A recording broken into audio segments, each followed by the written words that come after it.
Get back there. Make sure Eddie puts some money in. Would you do that? Come on, pull a little bit out with it. All right.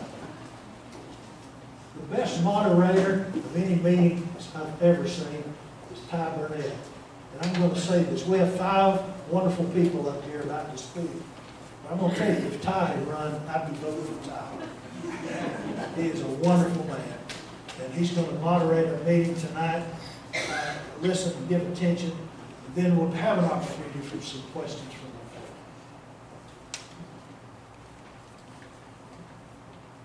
the Well, I'm going to try and speak loud enough so that I don't have to hold on to the microphone. We can just leave it to the candidates here. So thank you, Dr. John, for introducing everybody. And we'll go ahead and get right into it. The forum's rules will be very similar to last time. You will have 1 minute and 30 seconds for an opening, closing, and the answers to your question.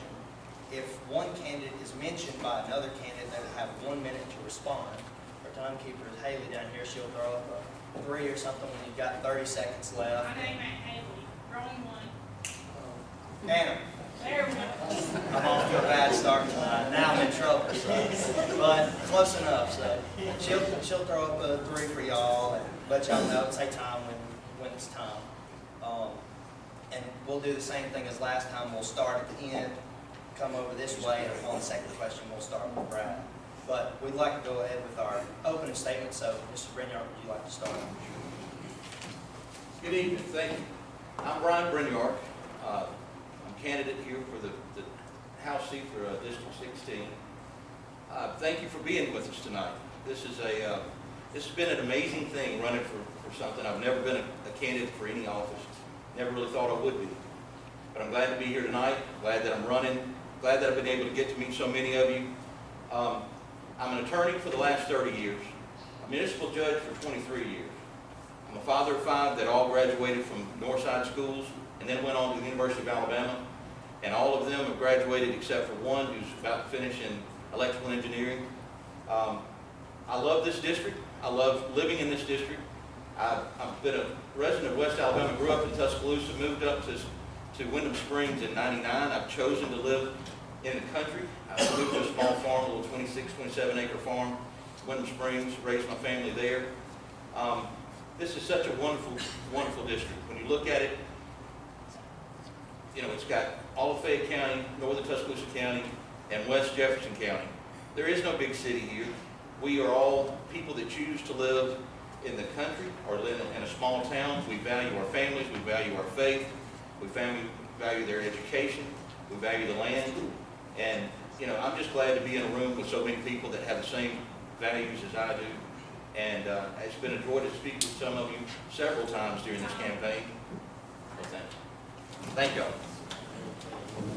Well, good evening. My name is Brad Cox, candidate for House District 16. My wife, Anna, is with me tonight. We've been married for about 9 years. My son, Asher, he's a 2nd grader at Fayette Elementary. Moved to the area right out of college about 12 years ago, and Fayette became home very quickly.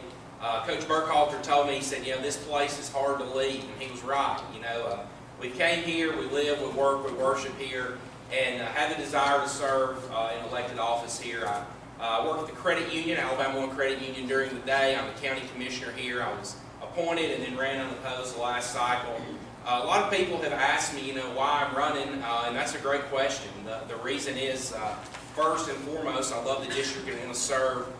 But, you know, I found myself in conversations with people all across, you know, maybe at the table at Jack's, maybe at the dinner table, maybe at work, about the direction our state and our country's going. And there was a lot of talk, and I finally just decided I wanted to do something about that, stop talking and take action. I'm a Christian, I'm conservative, I'm a Republican, and I think that common sense Republican ideals go a long way, and I look forward to possibly serving in the legislature. It's been wonderful going across the district and meeting a lot of you folks, and I look forward to, if I haven't met you, I'd love to meet you before the night's over. I look forward to answering your questions, and I think I'd be remiss tonight if I didn't thank the Fayette County Republican Party for hosting this event. I think these are really important. Again, look forward to your questions, and thank you for the opportunity to be here tonight. I'm Greg Fanin, and I'm very excited to be here tonight. I'm the father of 2. I have Aaron and Macon. Tomorrow is my very proud dad. She just took the ACT for the second time, made a 33 on the thing, and looking forward to her choice of college. Currently, I serve as the Commissioner of Coal Mines for the state of Alabama. I was asked a couple, 3 years ago to serve at that post. If y'all exit the door, go past the Baptist Church and go about 8 miles in that direction, you'll see $1 billion investment being made right here in our local community. There'll be 450 employees above ground, 450 below ground employees, 250 support personnel. It'll be the largest employer in this area, bar none. 22 years ago today, I was putting my clothes, my uniforms in a duffel bag to go to the Middle East for the second time. I did 4 combat tours. I was combat wounded on combat tour number 5. And I've served this country and this community in excess of 26 years. I appreciate each and every one of you. I will be available afterwards for questions. I want to thank you all for being here tonight. My name is Floyd Rodgers Jr. I'm Associate Pastor of Peaceful Rest Missionary Baptist Church. A lot of people tell me that I talk too much about Jesus as a politician. Well, I've got a secret to let you in on tonight. I'm not a politician. Actually, I think politicians are our problems. But I do believe that sometimes God will call his men and his women to get into that arena and do what he called for us to do, and that's to serve his people. And so that's where my heart is. Also the ACE coordinator for the city of Fayette, that stands for Alabama Community Excellence. And I spearheaded 5 different committees, played a major role on the establishment of the first ever Fayette Junior City Council. You guys know, like I know, in our rural areas, if we don't find anything for our children to do, they will get into trouble, they'll get on drugs, we have a major drug problem. So that's one of the reasons I have a passion for people. So I thank God for allowing me to be able to be on that committee, to be able to help with that. Also, father of 2. I got 14-year-old JC, 5-year-old Jackson Rodgers. My wife is attorney Ebony Rodgers, who's also a funeral director, licensed funeral director, and she's an embalmer. So you know I have to walk a tightrope, fine line. So I'm just thankful to be here tonight. If y'all have any kind of questions for me, I'm excited about answering the questions. I'm excited about meeting you all, the ones who I haven't met. If I haven't met you, I'm looking forward to it. I'm just excited. I want to serve. The pillars of any society is going to be the very foundations. Here they are: God, family, and their country. Tonight, it's a pleasure for me to be in Berry, Alabama. My family's here with me, and I'm honored to have them with me. Each and every one of them is here tonight. And I thank each and every one of you for coming out tonight. Why do we run? We hear it a lot. Why are you running? Well, I'm running because together we're better. That's why. I run on a premise of this right here: to support and push down the line just a little further those families, those businesses, those industries. To go in there and talk with them and have the discussions, I'm going to tell you what, that are hard. Hard discussions. Education, hard discussions need to happen. I'm willing to do that. I'm not willing just to stand by and complain about it like we do at the restaurant, like we do over at the meeting that we have over here or there. If you're going to complain about it, be willing to go. My name is Mike Simpson. I'm a pastor at Smithville Baptist Church. I've been there for about 20 years. And I extend my ministry through the practice of law in Hueytown, Alabama. And folks, I didn't come as a lawyer to start with. I came a whole different way. A lot of folks say you're a lawyer and a preacher.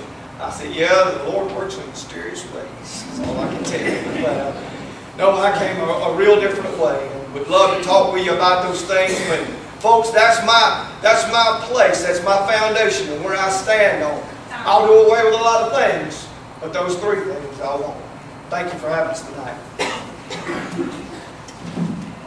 Well, before we get on to our questions, one thing I failed to mention at the beginning was that we only have 3 questions. So once we are finished with those 3 questions, what we'd like to do is take questions from the audience. If you have a question that you'd like to ask, be thinking of it, maybe write it down. Once I'm done with these, I'll have you show your hands and have you come up to the front and just ask your question if you'd like to ask. But with that, we can begin our first question, and we'll start with Mr. Brinyark. Alabama was recently awarded $1.4 billion in a federal grant and BEAD funding to expand broadband access for unserved and underserved areas. How might District 16 be involved in expanding broadband access? As y'all know, Berry doesn't have access to the internet right now. And that was something that I was told before, well, right as I first began campaigning. And so I started asking around, and I spoke with some folks that I was meeting with at Alabama Power, and I heard about these programs. I heard about the BEAD program. I heard about avenues that, through Alabama Power, them allowing people to, different companies to lease their lines, they would be able to bring fiber and access to internet into the rural communities. So I started talking with them about that, and then the next thing I know,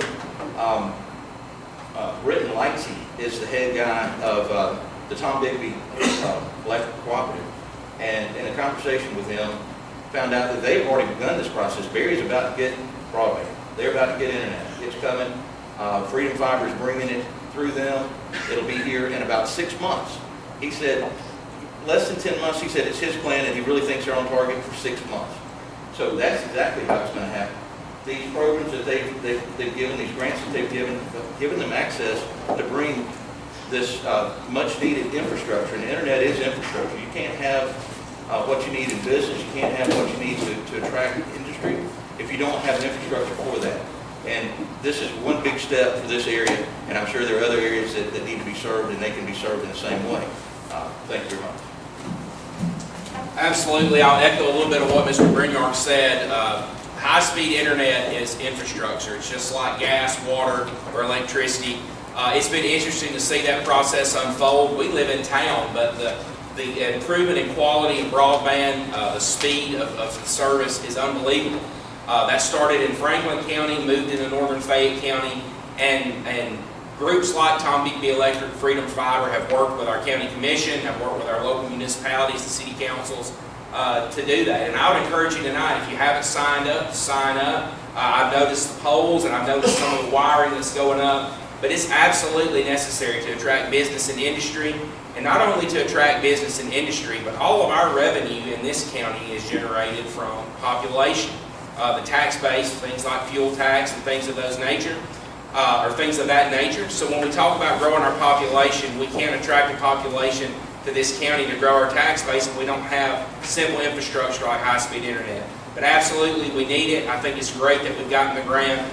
I think we need to do all that's in our power to expand that internet access to these rural areas. During COVID, 38% of the students in Fayette County didn't have access to high-speed, didn't have access to internet at all to do their classwork, and that's a huge problem.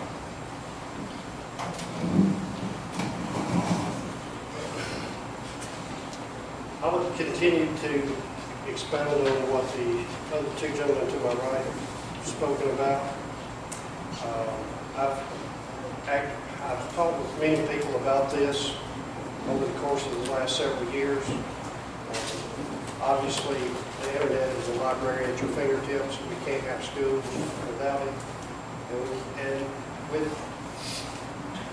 books being done away with every single day, and more teachers using the internet, it's becoming a necessity more and more every single day. So yes, we need to continue with it and spend it otherwise. Thank you. Just to give you a short answer, everyone else has pretty much just gave you insight on how it's helped us to move forward. And I'm all for moving forward. But it took people building relationships. It took people building relationships to bring those resources to our areas so that we can be able to move forward. So I'm all for this. Well, Tom Bigby Electric is going to be the one providing service. They're going to be stringing the wire, but they've got to have poles to hang it on. Folks, let me tell you, we're going to strip it all the way back down. So there's going to have to be folks that's going to maintain those poles. Alabama Power, whether it's Bellside, whoever it may be, but they're going to have to string those wires. They're going to have people that are on there maintaining that. Then, when the wire gets here, the fiber optic is absolutely needed. There's no question about that. Any kind of resource resource that's going to get you on the internet, get you to a Wi-Fi service is going to be needed. We saw it. You've got to have it. Everyone functions on it. Every household functions on it. But here's the thing. How much is it going to cost when it gets here? It don't cost you anything for it to be on the pole. What does it cost when it comes in the house? So that's one of my big issues is that we hear about people in rural areas right now that are having to pay a whole lot more than everyone else is. So hopefully all of those things are going to work together. So if the question is how are we going to address it, let's address the infrastructure. Let's address how good it's going to be. Let's address how the people's going to need it. But let's also address how much it's going to cost when it comes inside the house. But folks, right now, if you ain't been to the grocery store, everything's high. Thank y'all.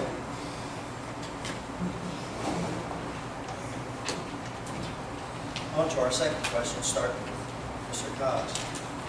What are your ideas concerning prison reform, especially in regards to early release of inmates? Well, I'm not a lawyer, I'm not a law enforcement officer, but, I think if you do the crime, you need to do the time that's appropriated to you. I believe in the rule of law. I believe we live in a society today that doesn't have a whole lot of accountability in a whole lot of ways. And, I think if you commit a crime, you should serve the prescribed time. As far as prison reform goes, I don't think we should be letting violent criminals out in the streets. I've talked with the district attorney here this morning about something unrelated, but it kind of got onto this subject. And, the largest issue in this area is drug use and drug crimes, and then associated with the drug use is the theft and the assault and so on and so on. I think we need to put dangerous people behind bars, and if we have to build bigger prisons to keep them there, I think we need to build bigger prisons. We don't need dangerous people out on the streets. We should feel safe walking in and around our communities. So as far as prison reform goes, I think we follow the rule of law that's prescribed. If you do the crime, you do the time. Repeat the question. What are your ideas concerning prison reform, especially in regards to early release of inmates? This is something that's been going on for a long, long time, folks. We have an extremely overcrowded prison system, and that is leading to the early release of so many inmates. We have an astronomical large amount going into the system, and therefore they're pushing folks out of the system to take new folks in, which really just rehashment of the old folks. Governor Ivey put $1 billion proposal on the table last year, the year before last. That is out of the question. We can't afford $1 billion prison system that is just leased buildings. That got destroyed pretty quick, but it's constantly coming to rehashing. As far as what we need more than anything is the drug camps to come back, and the inmates that will be sentenced under the drug court to get rehabilitation and get clean and free so that they can become productive members of society. Thank you. Well, I may be the only person on this stage that may know a little bit more about this subject than anyone else. But I agree with Mr. Cox. I think if you do your crime, of course you need to do your time, whether you're violent or not. But I also think that we should implement programs such as transitional homes that will help educate these guys before we actually just release them, before we release them into society. Not only that, I think mental health programs would also help. It would help decrease the recidivism rate. Actually, as a real estate investor and as a minister at the jail, that's one of the things that I do. I set up transitional homes, and I set up different classes, and I go in there and I educate these guys spiritually and academically, give them job training skills. And I think that's something that we could definitely benefit off of in the state of Alabama. But also, just making sure, because you never know who might end up living beside you. Me right now, I live beside the judge in Fayette County. So you never know who may end up living beside you. So I truly believe in taking some of those funds that we're wasting, putting it into programs to educate those individuals and teach them something new. The question was where you stand on prison reform and early release of those prisoners. Prison reform. I had a long conversation about the committee that was set up on prison reform by Governor Ivey and what they found and those kind of things. Look, inside those prisons, it's not nothing like TV. If you've never went to one or been in one for any reason, my time on pardon and parole, as I was there, we would go in, we would see it's an environment. When it's 100 degrees outside, you got fan blowing in there, and that's it. There's not any kind of air conditioning. You say, well, serves them right. They're in there. Well, again, non-violent and violent, okay? But it doesn't change the environment inside that prison. So there is reform that is needed in our prisons all over. In my area, we have a maximum security facility. It's called Donaldson Correctional Facility. And look, there's all manner of things that needs to be done, but it's going to take some money to do it. We talk about early release, people coming out. Well, when you got nonviolent folks that have been sentenced for whatever the reason is, and they can come out into a transitional facility, transitional facilities work. It's already been proven. Life Tech in Montgomery, we were working with one in Thomasville. Actually, had come to me about moving to Thomasville at that time to kind of be a part of what was going on there. We know it works. And not only coming out of prison, but going into prison. And going into prison is where we've got to have it. Going back. When the judges don't have any other thing to do, they don't have any other choice but to send them back. They can go there. As I mentioned in my introduction, I've been a judge for the last 23 years. So this is something I've dealt with personally many times. I know we've got Judge Kearney here as well, the judge of the city of Berry, who actually filled in for us up here on this stage. Y'all, if you don't punish, if you don't use the laws that are on the books, that we're all sitting here running to try to go down and help right, if you don't enforce the laws that you have, then you're gonna get more of what you had. And I use a phrase, I used it in Fayette, you'll hear me probably say it again tonight, it's one of my favorite quotes, but you encourage what you tolerate. If you put up something, you're gonna get more of it. And if someone is sentenced for 10 years, they need to serve a vast majority of it. Now, I believe that a little bit of good time is something that might be beneficial to get your conduct inside the prison, inside the jails better. We need to build new jails. We need to build new prisons. Y'all, we don't need to be turning them out way early and having them back on the street doing the same thing that they did before. A lot of them get educated even more about crime when they get in there. And then you let them out early. Well, now they're back out faster and they're doing it more and more and more. And you just got to do what you got to do. And that is, the laws are there, guys. The judges need to enforce it. The judges need to put them in jail, and they need to stay there. And we need to be safe in our communities. And our kids need to be safe from that junk in school and being exposed to it. And we've got the laws in place. We've got judges that are sentencing them. We just got to make enough room for them to stay. And people, if they don't get out early,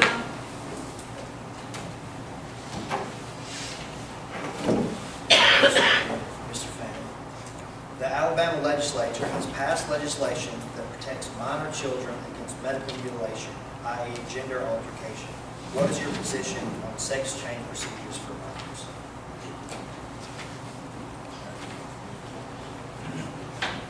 I can't actually believe that we're actually talking about this in 2023.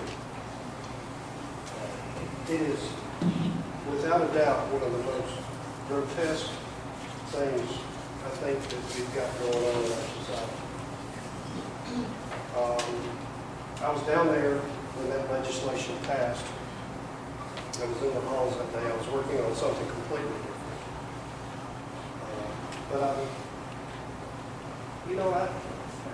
I don't think we need to stop with just that. It's a shame, but I hate to even bring it up, but let's take it one step further. Let's say that children under 18, their parents can't take them to a tattoo parlor and have a tattoo of various different things. I mean, it's a shame that we see kids walking down the street now with grotesque tattoos on their bodies as well. And I as a father, maybe one day soon a grandfather, because I'm starting to get that age.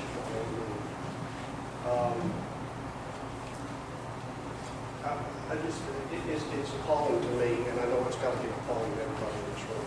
God bless them. Yes, just to keep it short and simple, I think it's just pure evil.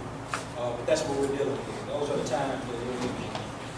It's just mind-boggling to me that we would even be sitting here discussing something as this nature. You have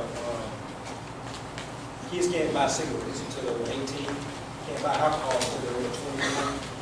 But we're sitting here talking about children being able to make the decision to change their body parts. Again, I just think it's ridiculous. I think it's evil. And I think it shows us that it's time for us to make sure that we're doing what we need to be doing inside of our homes. Because that's where they're getting this stuff from, in their homes. I told Fayette a couple of weeks ago about proud father moment of myself. I remember we were potty training my little boy, not knowing that he was really watching me and watching my wife. But when we first started beginning to potty train him, my wife would try to get him to sit down. And he told her one day, like, no, I'm not peeing like that. I want to be like my dad. That was a proud father moment for him. But it goes to show you, though, kids are learning this stuff at all. So, again, mental health crisis. This is real. That's what we're dealing with. Real mental health crisis. And so I think we need policies in place to help these people. Thank you.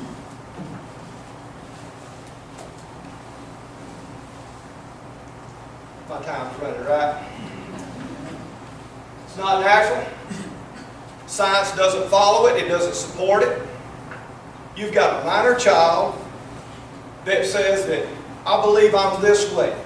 Why are they doing that? What are children good at?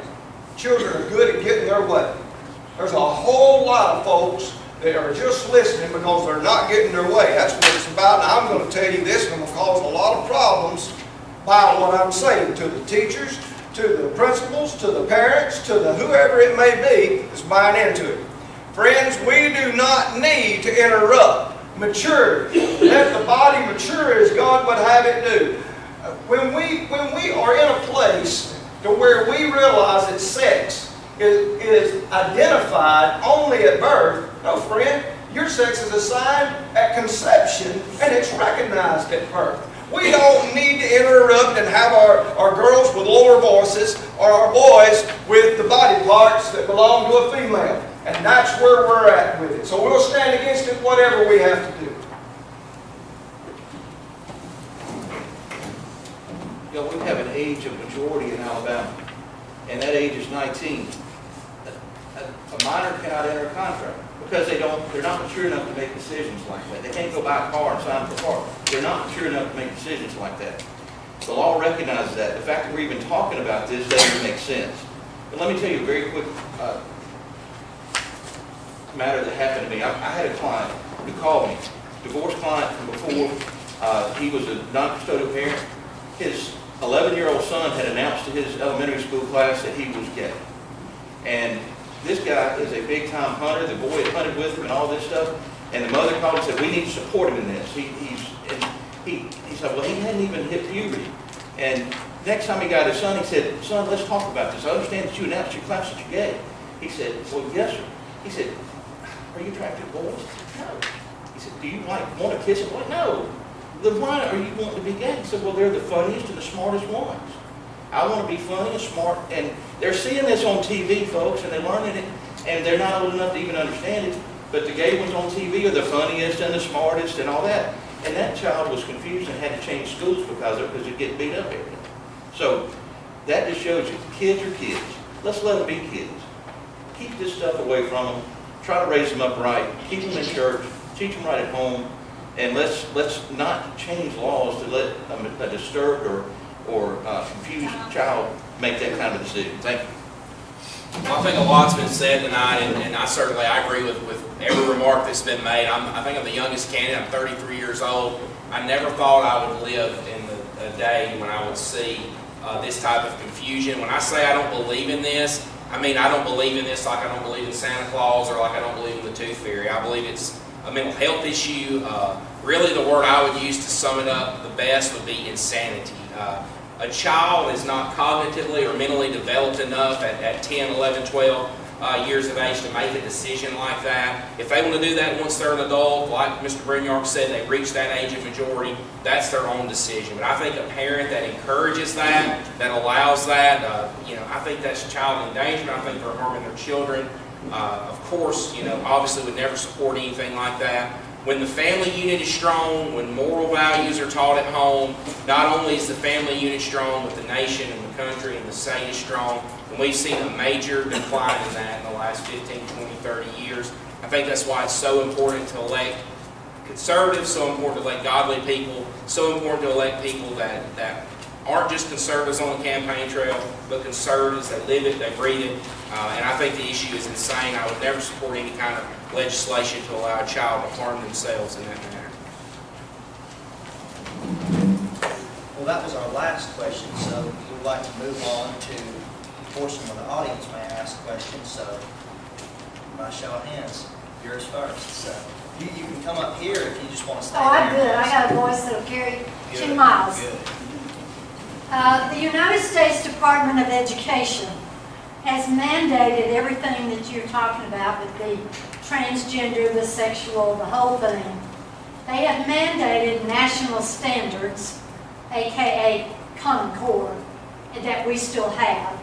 They have mandated critical race theory, which has polluted our children's minds.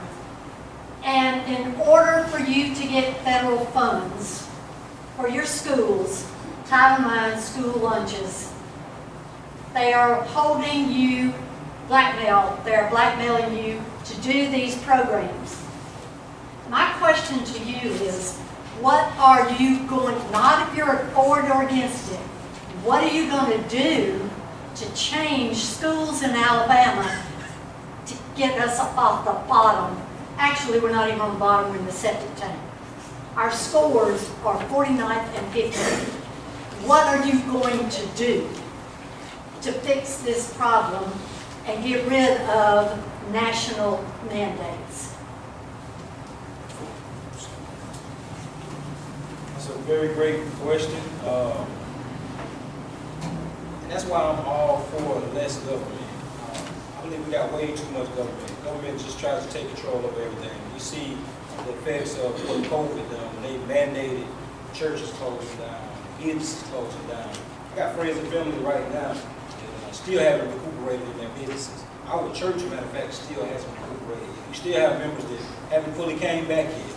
And so I think when we have the government so much in our business, we're faced with a challenge and we have to make a decision. What decision that we would make? I try to keep it simple. I'm all about building relationships, to find the right resources that we need to bring in, go collect the right information that we need to bring in, and getting it done. I'm not out with the political propaganda, all the division. I can work across all aisles, and that's what I do in the community now. So whatever it takes for us to be able to sit down and put our minds together to make it happen, I'm all for it. I truly believe that when we get to the point where we can work together, we can make Alabama the greatest state in the nation. It's all about community engagement, working together. August of 21, the State Board of Education voted that CRT would not be promoted in K through 12. So that's your first thing. It's good to have a school board if they'll act, if they'll do something. You're asking what can we do to stop these federal mandates? Well, you read anything about the state of Alabama spending money and they're relying on federal funds. So it's going to be a tough road to hoe, just to be honest with you. But can it be done? Yes, it can be done. The first thing you've got to do is get some people to recognize that we are 49th and 50. When they read that, they still say, surely not. Surely those are just numbers. I was in a meeting with some teachers one day, and I used a word that you would have thought was the nastiest word that's ever been used under the sun. And I used the word remedial. I said, these kids need to remediate what they don't know. And they like to haul me out of that room. Because they did not want to talk about someone did not get the material covered or whatever it was. If we're going to change those numbers, we're going to have the hard conversation of truth. That kid can't do what it is that that test is asking him to do. And that's when we're going to see our employees change, our businesses change, but then we can stand up with other partners in the state and start addressing these Title IX issues that's inundating us with this money. Our monies are here. We can use it. It's there if it's needed. We can find it for roads and bridges. We can find it for our kids. No, this is not the way it was supposed to be. The federal government wasn't supposed to be involved in education. That was a matter that was left to the states. That's the way it's supposed to be. This is another example of government overreach, expanding out, and it's bait and switch. They give you something, but then you got to go by their rules to keep getting it. And once you get it, it's like crack money, like crack. You got to get it more and more and more. You can't figure out how to do what you were just doing. We used to pay for our own lunches. We used to not have to depend on federal money. Y'all, it's really a federal problem. Robert Adderholt is our congressman. We might get with him and see if we can start getting some clawback on the Department of Education. The federal Department of Education was never supposed to be able to mandate CRT in our schools, or Common Core in our schools, and promise us that you got to do this in order to keep getting that money. It's all about the money. Well, you know, we also need to make sure that we respect our teachers. Respect comes in a way, you know, in other countries, they're some of the top, most respected people, and they respect them with good pay. And teachers, you know, money's not always the issue. The teachers just got a good pay raise, but we need to respect those teachers more, and they need to earn our respect more. It shouldn't be a profession that you wouldn't encourage a kid to go into because they're not going to be able to make enough to really support the family like they need to. It needs to. Thank you. You know, we have great schools in this district. If you look at the state report card for the schools that are in Tuscaloosa, Fayette, Jefferson counties in this district, they're all B's and C's on the state report card. And sure, there's room for improvement. You know, we started out this year 1,500 teachers short in the state of Alabama. Just like he had just mentioned, we're paying low wages to a white-collar college degree job. We've got a Board of Education in this state that, as Ms. Rebecca pointed out not too long ago, is passing curriculum on our second grade students that's vulgar, that's sexual in nature. Again, that's really alarming.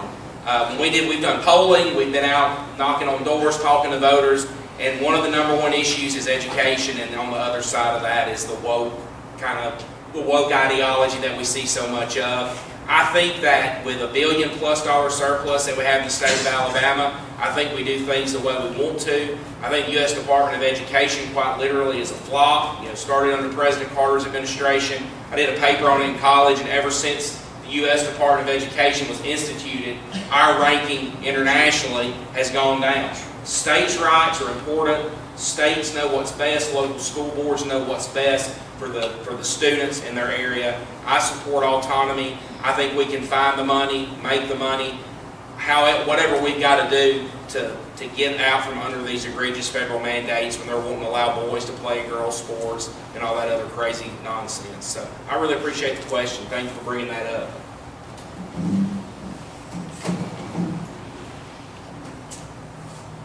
I'll reiterate some of the things that each person has said, but also the NEA has really done their best to destroy our basic, simple, common education. We have young men and young ladies who are going to school every day. We just need to get back to the old-fashioned reading, writing, and arithmetic, and encourage those students who show extremely good talent to pursue those STEM opportunities, science, technology, engineering, and mathematics. You know, we as a state have a lot to be proud of. I know a lot of y'all know that in Huntsville, Alabama, we designed all the rockets that went to space. And we can do it again.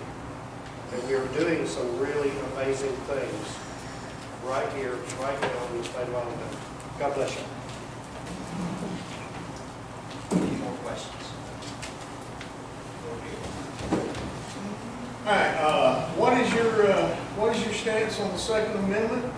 What are you willing to do to protect our rights in our Second Amendment?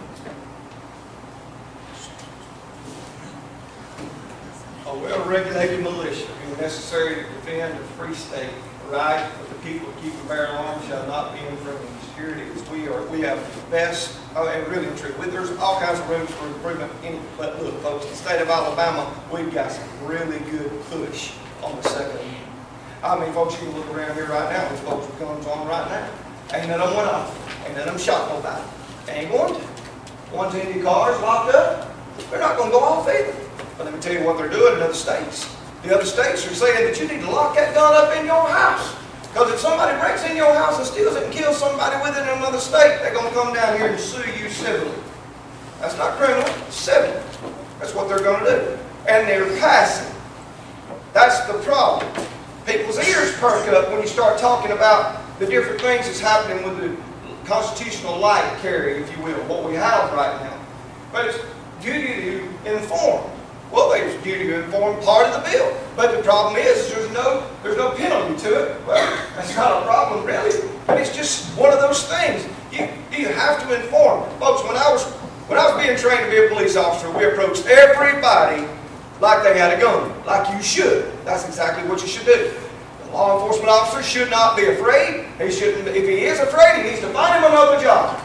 Treat you and your wife just like the law-abiding, tax-paying citizen you should. If you have a gun in that car, keep your hands away from it. Our Second Amendment rights are to be preserved. Thank you. I'm a staunch supporter and advocate for the Second Amendment. I have been all my life. I've been a hunter since I was 5 years old. I'm a gun collector, competitive shooter. I'm the co-chairman of the Friends of the NRA, and we're having our dinner tonight in Tuscaloosa, and I had to miss it to be here tonight. But I've been doing that for 8 years or 9 years. I was the EVC for the NRA for about 10 years. That's an election volunteer coordinator for the Alabama 6th Congressional District at the time. I'm the chairman of the board for Tuscaloosa Shooting Sports, which is our largest gun range in Tuscaloosa.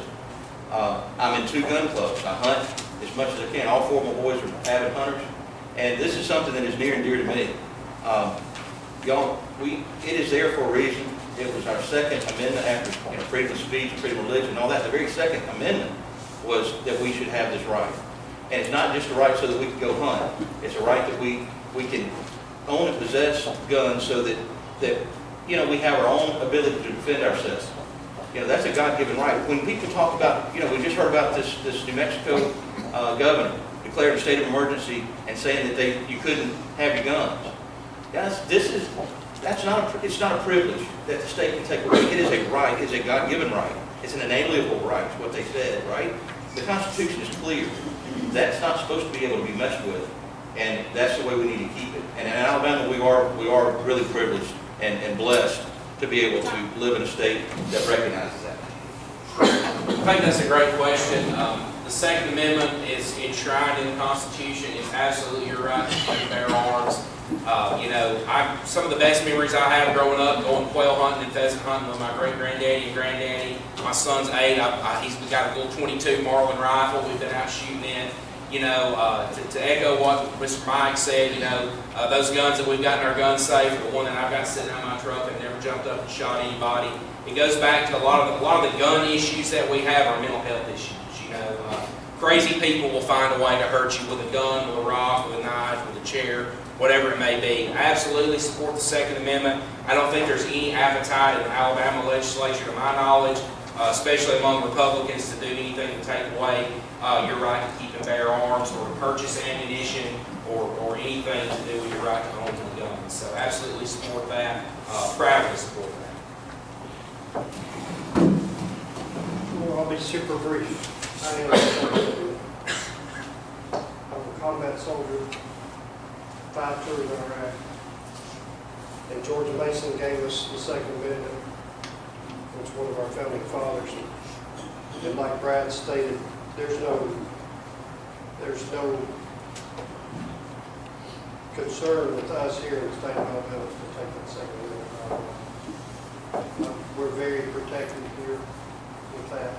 And I'm an avid A5 corps, if you know what that is. which is Brinyark. God bless you.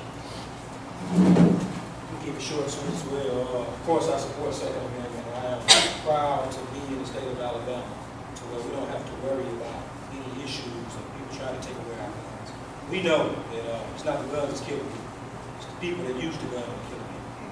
Actually, back in 2002 and 2003, I had an incident that I was involved in. A guy kicked in my back door. And this guy came in from out of town somewhere, he kicked in my back door and started shooting. I had a gun on me, I had my gun on me. I wouldn't be here today if I didn't have my gun on me and I didn't shoot him. I shot him 3 times, he ended up shooting me once in the back. Now, if I didn't have my gun on me, I definitely wouldn't be here right now. So again, I'm for Second Amendment. I'm proud to be in the state of Alabama. I'm glad we don't have to worry about those issues. More questions? All right. Not really a question. No, I always say do something different. I want you to raise your hand if you promise to create, not sponsor, but create a bill to keep our freedoms during a future pandemic and not make us wear masks, take vaccines, shut down businesses, and close schools. Okay, I got I one. just gave a brief reason why. Yes, you did. All right, last one. Raise your hand if you promise to create a bill, again, not sponsor, but create a bill that makes U.S. veterans who were less than honorably discharged for refusing to receive the COVID-19 vaccine eligible for state benefits and services. Any of you are welcome to speak on that, but I believe that your point was made. Thank you for that too, Mr. President. More questions? My question goes back to a statement y'all made at Fayette. I think every one of us said that we're personally against gambling, but that you wouldn't sponsor or vote for people. Why would they have a representative that won't stand for the beliefs if they're going to pass it on to a vote? So I don't know who's going to go first here. Okay. I did say that in Fayette. Y'all, I'm here to be a representative for the district, the entire district. And I'm not a gambler. I don't believe in gambling. I'm a Christian. I've never bought a lottery ticket. I don't do any of that. But I'm not here to be a dictator. I'm here to be a representative. And I'm here to be able to, I'm hopefully going to be representing this district and the state of Alabama.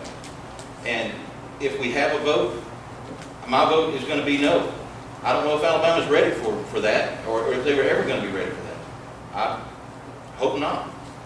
But I don't think I need to go down there and tell somebody that they don't have a voice. I don't think I need to be going down there and saying, hey, this is an issue that's out here in the state, and I'm going to tell you to hush. You can't. I'm going to decide for you what you're going to do and what you're not going to do. Let them have a vote. And that's what I believe.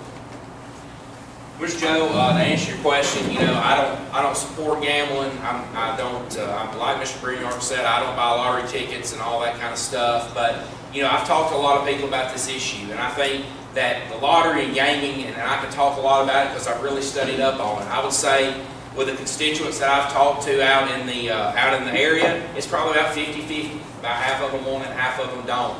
Personally, I don't support a lottery.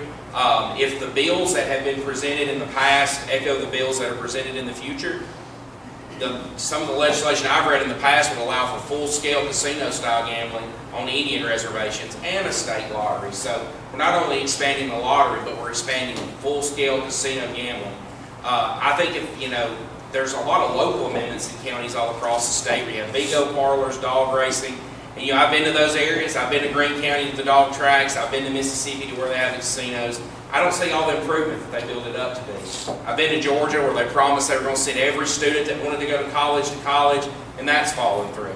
I don't think the lottery is a consistent stream of revenue. I don't think it's reliable. And really, a state-run lottery, and I think Mr. Fanin brought this up at the last debate, or the last forum rather, actually breaks even or loses money, and the Mega Millions, the Powerball, all those are contracted out of state. So there's a lot of fallacies behind the lottery. I don't support it, and I definitely would not support legislation that allowed full-scale casino gambling just to get a statewide lottery. And if that costs me a vote, it costs me a vote. That's my conscience, and I'm going to vote my conscience.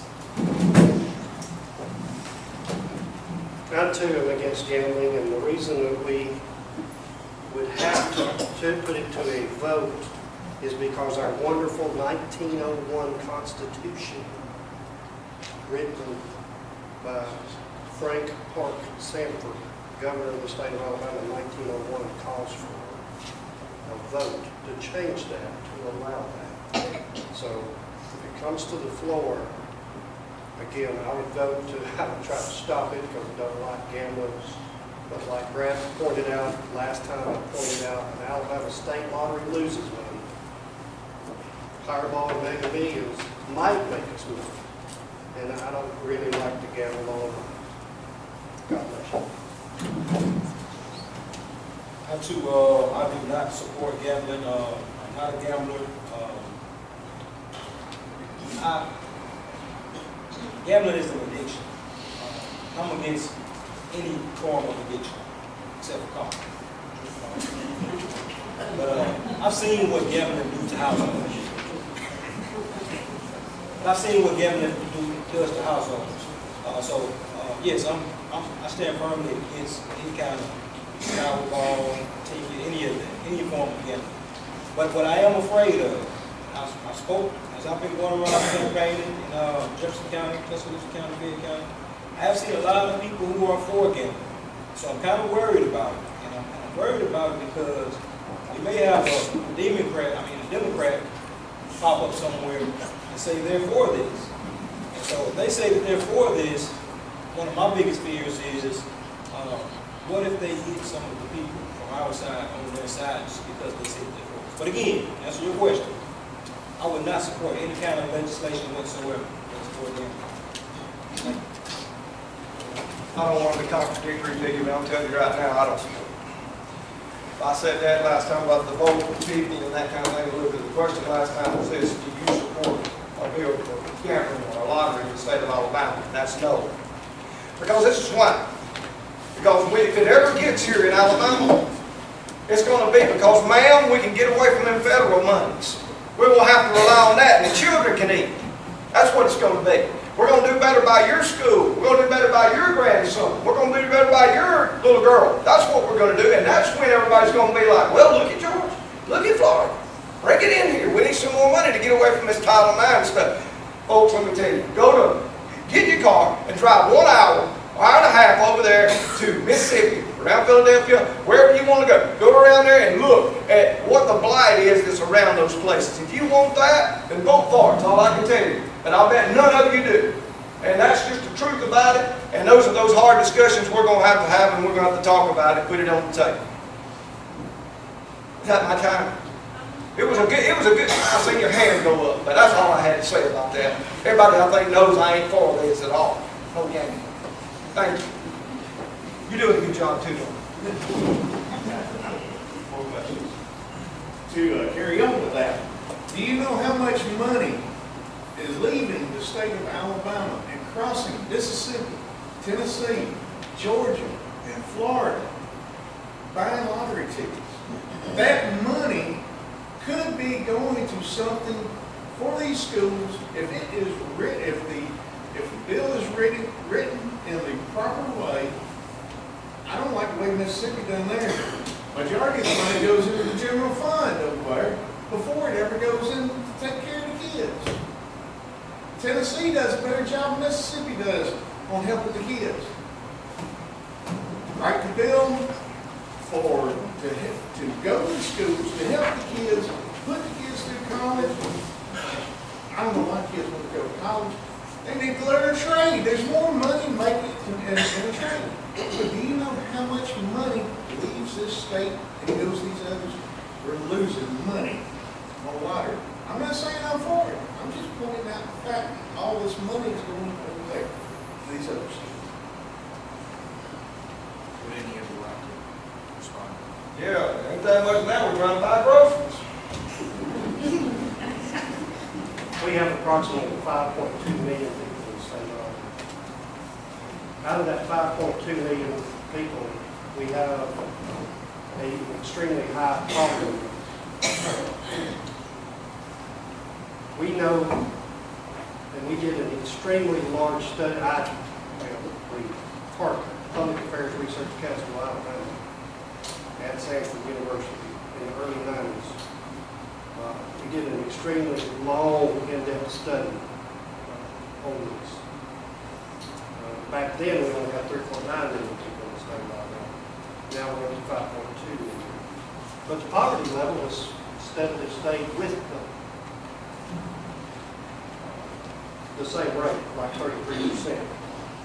So, yes, remember what I just said a minute ago? Powerball and Mega Millions might make us some money, but it's on a might. And those are the only two that would. But the unfortunate thing is we've got to pass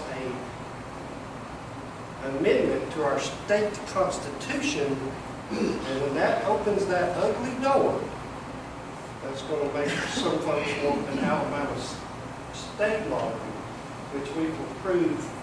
I can prove it mathematically if I have a board here behind me. It will lose money every single time until it goes into bankruptcy. And I don't like bankruptcy. But that's on the Alabama state lottery. I appreciate your question. You know, I love my wife more than anybody in the world, but she and I don't agree on everything, you know. And I don't mean to be combative. I've done a lot of research just because if I want to talk about something, you know, I want to be educated on it. I've looked at a study that the University of Arkansas put out. They were just like us. They legalized gambling. My memory serves me correct, full-scale table gaming, the whole 9 yards lottery. A lot of additional costs are associated with that. You know, it's to me, it's a tax on the rich. And I'm not saying everybody that buys a lottery ticket over in Lowndes County, Mississippi is whatever, but it's a tax for the most part on the most vulnerable of our population, the least educated, the most in poverty. And I just can't, you know, I can't on a moral conscience ground support it. I think you've got to vote your district. I think you've got to vote your conscience. And I appreciate your question, and I don't mind to tell you where I'm at on it, but I just, from a conscience point of view, I have to lay my head down at night, and I just can't reconcile that. So, again, if that costs me a vote, that costs me a vote, but I want to be completely honest with you.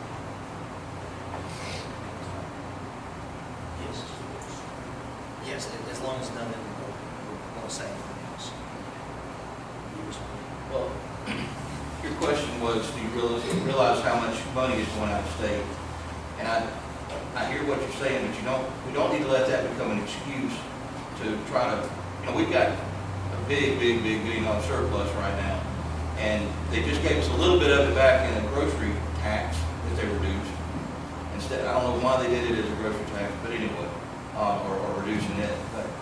But we don't need to let that argument become the reason that the reason that we start trying to go toward a lottery or gaming or whatever. But like I said, I'm not a gambler, but if we do have a vote in the state, I would want to make sure that the bill that was, the vote that was being done, the bill actually would be a very clean bill, that would be very clear, not have other things lobbed onto it that would drag it down. That's what happens when somebody thinks that they're going to put the issue before the people, like I'm saying that, you know, maybe we ought to do, is let the people have a vote on it.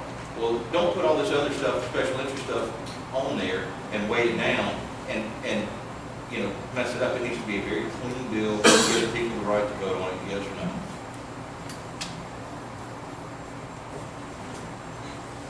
Alabama has passed a number of calls for a constitutional convention, including a vote for this convention of states, as laid out in Article 5.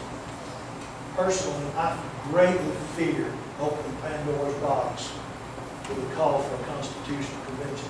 Right now, 28 states have called for a balanced budget amendment, and the one they need to promote it has all kind of loopholes on it. Would you support Representative Ben Harrison's bill that would rescind all the calls for a constitutional convention?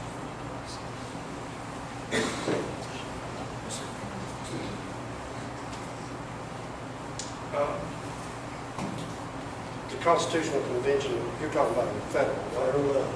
Yes, absolutely. We got the Constitution we need. It is the most beautiful written document ever created, and it's created our government that has existed all this time. The Alabama State's Constitution That's a little bit different scenario. It's thicker than a phone book. And I think at one time it was 1,022 pages long, something, anyway. But absolutely no changing of our Constitution. Short and simple, I don't see anything wrong with our Constitution, so of course not. So, when you start talking about this Constitutional Convention, different things about the repealing of it, and where we're at right here, if we've got 28 states that is headed in a direction, I mean, there's so many people that's lost faith in the absolute vote of the people right now to start with. I mean, it's just like this today. Each and every one of you out here, I'm glad to see you, but it's really surprising, to be honest with you. We've lost faith in so many things, and we think we've got the answer. But what we need to do is stick with what we've got and get more people to speak up. That's what we need to do. People says, well, the popular vote, the electoral college, all these different things. Look, if we'll speak up as the people, I was in a meeting with some principals and told the students this. And the principals didn't like it, and you'll see where I'm going with it in just a second. It's just like this. When the principals hear that the only reason they have a job is because of the students, they twist their head around like this. And when the teachers start listening, and the janitors start listening, and the bus drivers start listening, the only reason they're going to that school that day is because it has students in it. The only reason that government exists is because of you. That's it. We need to repeal whatever we have to, whatever mandates they may be, that would take any more power away from the people. No, the Constitution is supposed to be our bedrock. When it was written, that's supposed to be the absolute. You know, I've made analogies to it. It is our country's Bible. You got to have something that is the bedrock, and then you go from there. And that is what is supposed to be with our Constitution. We have ways to amend it. We've done it many times, but those are provided in that same Constitution. You hear the liberals saying that, you know, it's old, it's outdated. You know, it's a living, breathing document. It needs to grow. No. Because if they get their fingers in it, they're going to start changing our things. We go back to the Second Amendment. You know, if they start rewriting this thing, do you think they're going to allow the Second Amendment to be in there or any form, shape, or fashion the way it is now? Absolutely not. So it was intended to give this country the stability and its direction and its pillar, its foundation to build on. And if you start messing with the foundation, the whole thing is going to fall. Thank you. Yeah, I'm not going to say anything these other gentlemen haven't said already. I think the Constitution is a concrete document. It's an absolute document. The day and time that we live in, it honestly would scare me to death to have people line by line pick apart the Constitution. I would not support a convention of states. I would not support a rewriting of the Constitution. Kind of the old adage, if it's not broke, don't fix it, I think really applies the best here. So absolutely, I don't want to get in there and mess with something that's not broken. I see we're running a little bit short on time, but I would like to take one more question if anyone has one. See if anything back. So we're having a special election that, as I understand, is going to cost the taxpayers this district a lot of money. If you believe your opinion, we're going to have 2 runoffs just for this primary, and then we'll have another election in the general election. So my question is, I have concerns about some of the candidates and their inability to follow through or to quit a position before their time is up. So my question to each one of you is, what guarantees can you give us as the voters that you're going to see this job through to the end and not drop this job for the next best thing that comes along? I think that's a really good question. I just want to say it to you, to everyone, straight like this. I am not seeking a career in politics, but I am seeking a career in making a difference. And with that being said, when I sign up for something, I'm committed to it. You don't have to worry about me running off and jumping to the next best thing. And I think that in the city of Fayette, the people who know me, I think I have a good name that can be trusted. That's one of the issues that most of the people who I've met along this campaign trail. Are you just another politician that's just gonna tell us what we want to hear? Again, I'm not a politician. I hope I don't look like one. I hope I don't sound like one. Again, I'm just a man throwing my hat in this race, trying to make a difference for you. I'm an average Alabama citizen, just like you. If I sign up to work for you, guess what? I'm going to work for you until you don't want me to be there. So, I hope that answers your question. Thank you. I think the truth comes in a lot of sizes, but it's still the truth. It's not the truth. It's something we call a lie. You're asking for a statement. The statement's this: can you follow through? Can you stand the post? Can you last?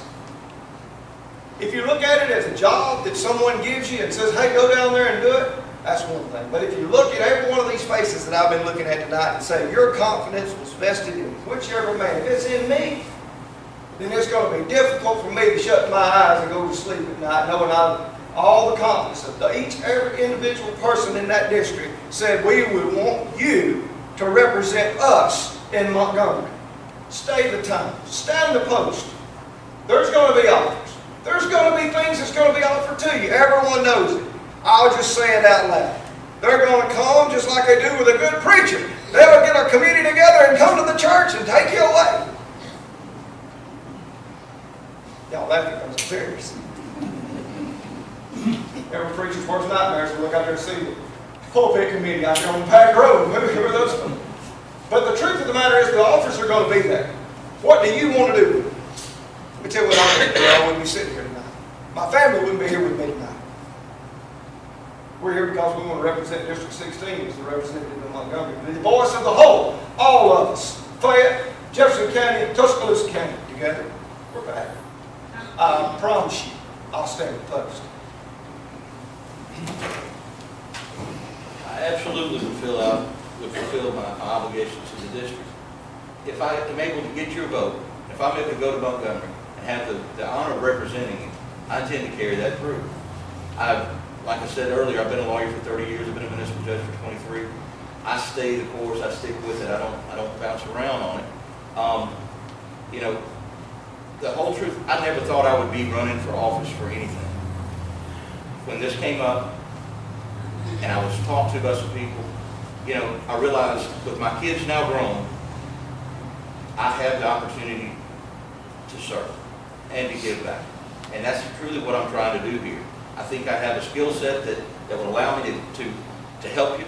As a lawyer, I identify issues, break them down, try to come up with a solution, and then advocate for that. That's what I do for individual clients. That's exactly what I'm looking to do for this district. I would have the issues come before us, I would break it down trying to figure out a solution, and then I would step forward and start advocating for that solution.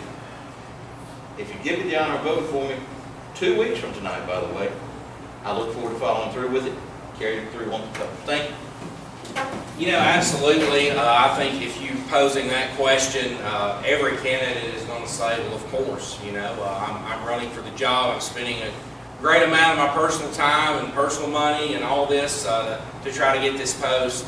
As a voter, I would encourage you to do your homework and to look at every candidate. And most of us up here have had multiple jobs. Most of us have served in multiple positions. Some of us right now, more than one of us have more than one job or one thing that we do. I think that this race for me personally, I was appointed to the county commission. I ran unopposed, and this post became available, much like Mr. Brinyark said. I had people begin to come to me and ask me to serve in this role, and I feel that my professional experiences and my personal experiences will lend really well to this role.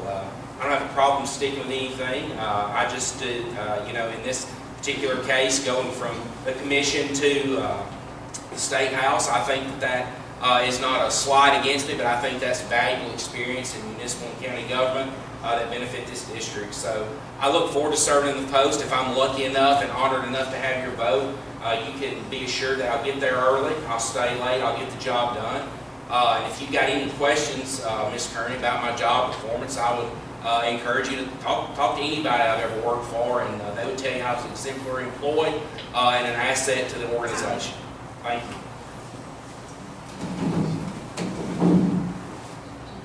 I've served this state and this country for 26 years in one particular job. A job that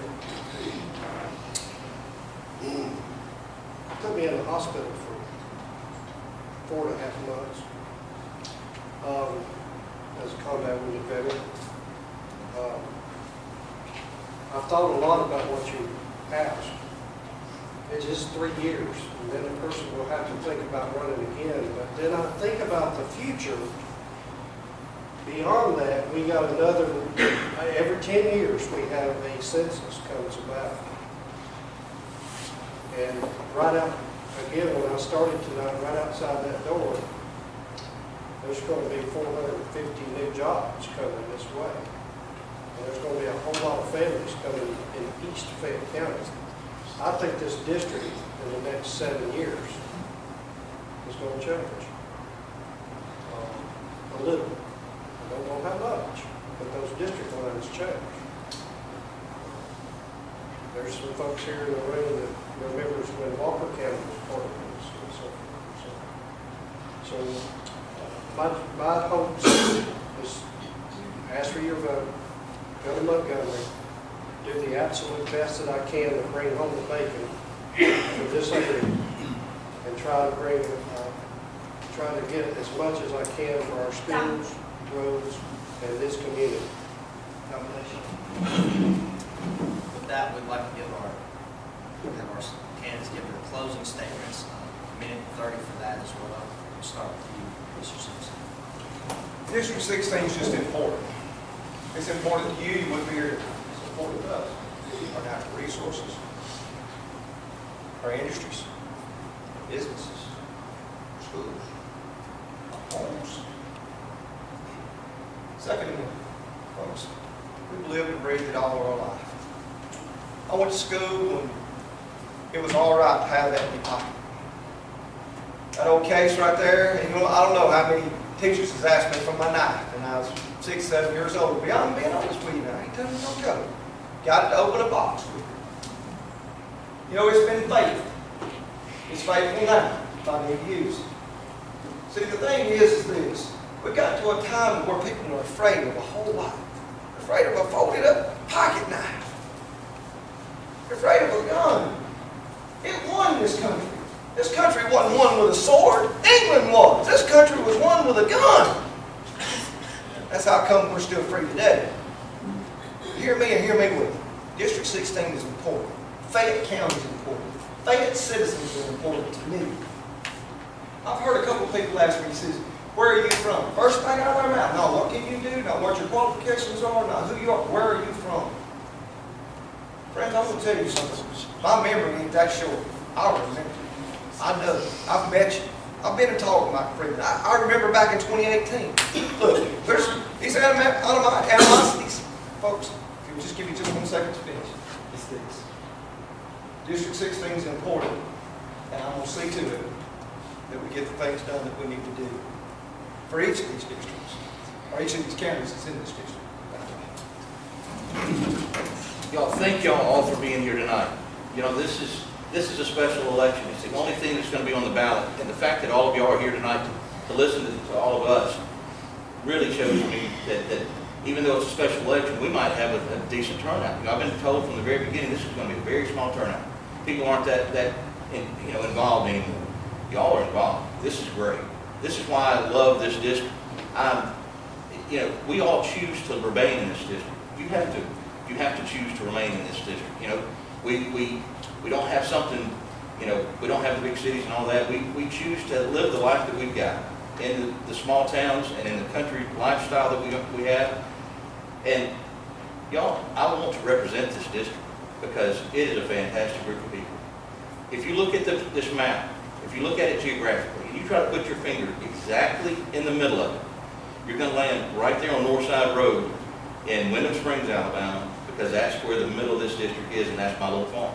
I look forward to representing you. I thank you for being here tonight. Look forward to representing this entire district. Thank you very much. Well, it's been an honor and a privilege. Thank you for being here. I think these type of events are some of the most important things that we do. It doesn't matter at the end of the day, what your campaign cards look like, your signs look like. I think it matters that you get to meet the candidates, see who they are, evaluate them, and see where they're at on issues. I would be honored to serve you, and I would be honored to have your vote. People hate retail politics. People hate the mudslinging. People hate the dirtiness of it, quite frankly. But what people want and what I want when I vote for an elected official is this. I want them to be honest. I want them to have integrity. I want them to work hard for me. And I want them to have a phone or an email or some way that I can contact them and talk to them. And I can't make any promises tonight that I'm going to pass this, do this, or do that. When I'm elected, it'll be the youngest, the lowest on the totem pole, the freshman of the freshman class. But what I can assure you of tonight is I represent you with integrity and professionalism. I'll be honest with you, and you'll have access to your state representative to talk about issues. We may not always agree, but I'll sit down, we'll drink a cup of coffee, we'll talk about it, and I think that's important. Honesty, integrity, professionalism, and a phone that's on, access to your representative. I would love to have your vote on September 26th. I'd love to stay around and talk to you after this is over if you have any other questions. It's my honor, my privilege just to be on the ballot, and I would appreciate your support on September 26th. Thank you again for being here. Again, I'm Greg Fanin. I was raised right here in this district, just right up the road. My mother was born on a dirt road right out here named Madison. Tonight I brought a book from another family member of mine by the name of Fuller Kimbrell. That road out there is named for him. He was one of my heroes. He autographed this book for me on his 100th birthday. I spent many years under his tutelage. He tutored me because he wanted me to have a future. He wanted each and every one of us to have a future. And I appreciate your vote. And I'll do my damnedest if you vote for me on September 26th. It's been a beautiful thing just to meet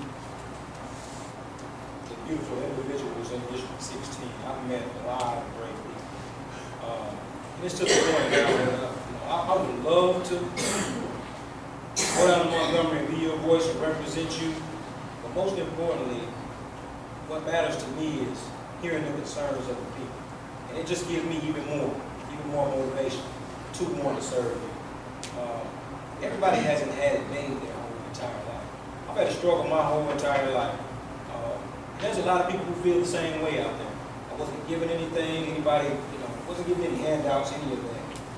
Matter of fact, my mom, I grew up in a single parent household. My mom had to work 2 and 3 jobs sometimes just to provide for her 3 boys. And I think that we're living in the climate now that you don't have too much community involvement because people have lost hope. I want to be that individual that can restore their hope. I want to be able to restore your hope. Give you somebody that you know is going to fight for you. Somebody that you know that has been through something. Know what it feels like. And one of the beautiful things of going through the struggle is it gives you the opportunity to develop a heart that wants to serve people and care about people. And that's what this seat should be. It should be filled with a person who has a heart for people. And I have a heart for you. And I hope to get your vote. I hope to get your support September 26th. Most importantly, I hope to get your prayers. Floyd Rodgers Jr., thank you very much. Thank you. Can we give our candidates a big round of applause?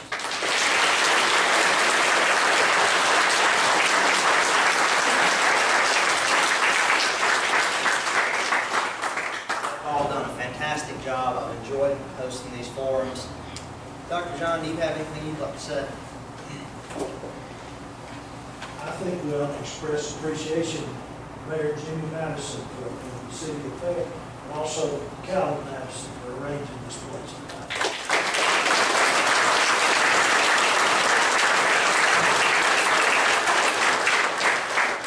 Race slate. Pick your candidate, vote for him September 26th. If there's a runoff, come back. But regardless of which one wins, vote January 9th for the Republican candidate. Thank you very much.